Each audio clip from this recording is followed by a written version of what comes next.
3 years when they spoke to Pharaoh.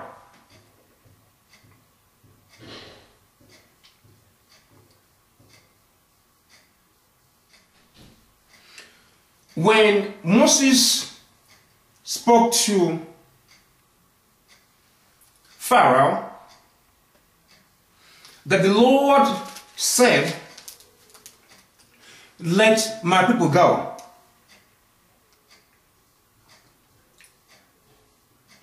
It was not going to be easy. In fact, the Lord said that he would harden the heart of Pharaoh so that he will gain glory. In other words, the Lord said he will make Pharaoh to be hard-headed, not willingly going to allow the Israelites to leave. But in the process, God said he will gain glory because he will do something that had never been done before. They will face the challenges and overpower the challenges that Pharaoh might put forward.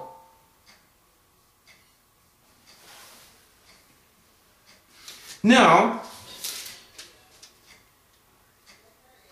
when Moses spoke to Pharaoh that the Lord said, "Let my people go," it was not easy. Pharaoh did not listen.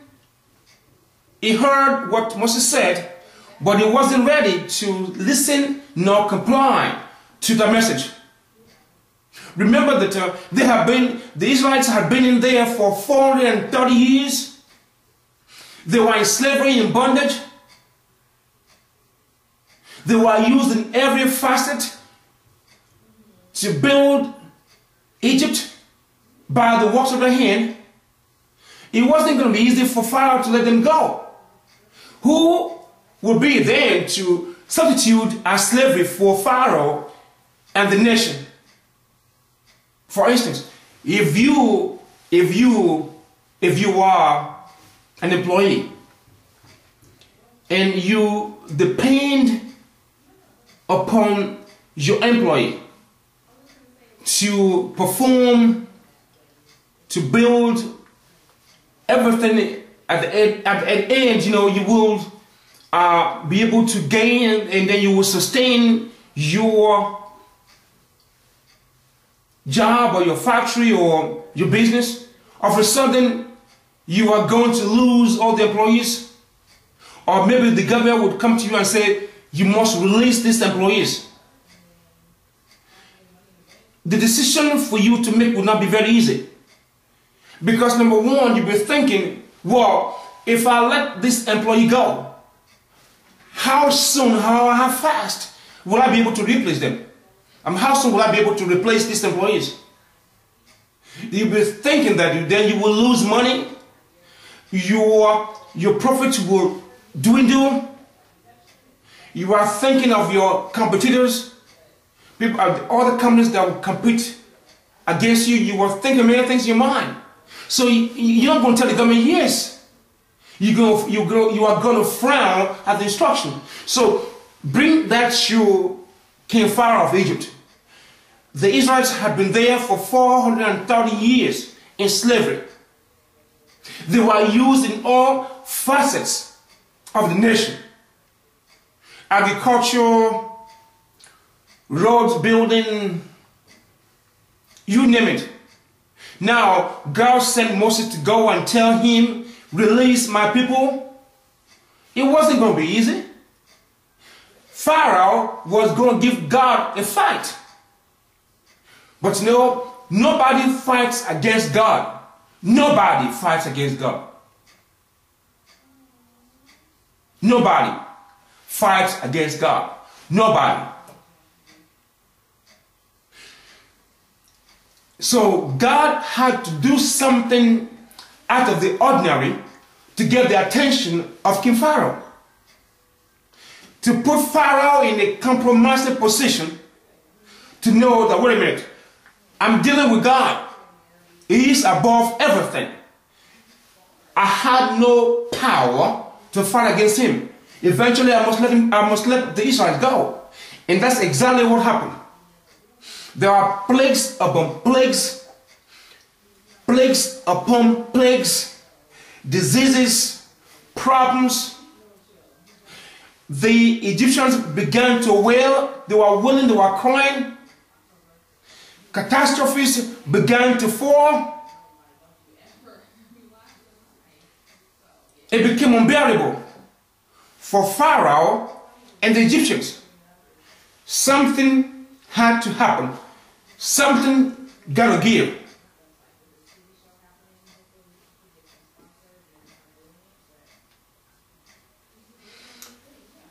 The last straw that broke the camel's back, the last straw that broke the camel's back, was when God said He will kill every firstborn child in every family, including that first son or child of King Pharaoh, including every firstborn of every livestock in Egypt. That was the last straw that broke the camel's back. Pharaoh had to let go. Pharaoh had no other choice. He had to let go.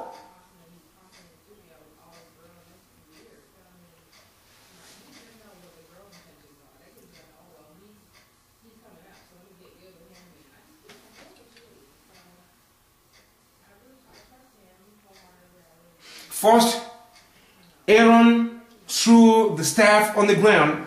It became a snake.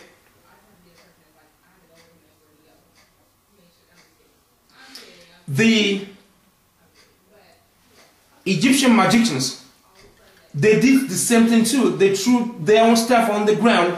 It became a snake. But the snake of Aaron swallowed that of the Egyptian magicians. Number two, the second plague.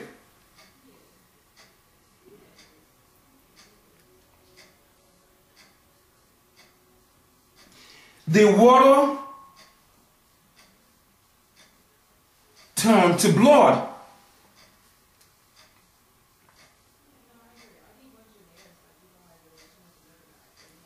Now,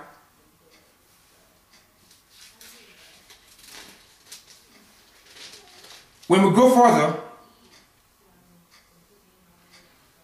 the plague of frogs. There are frogs everywhere in Egypt. Number four,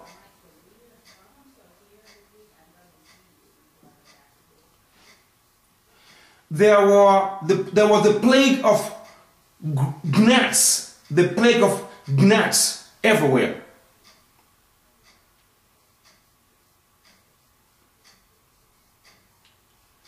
Number five, the plague of flies. Flies were everywhere.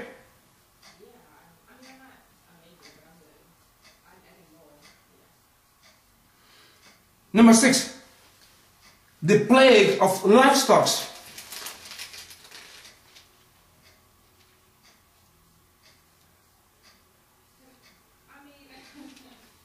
The goats, the camels were plagued by God. The plague of boils on their skins.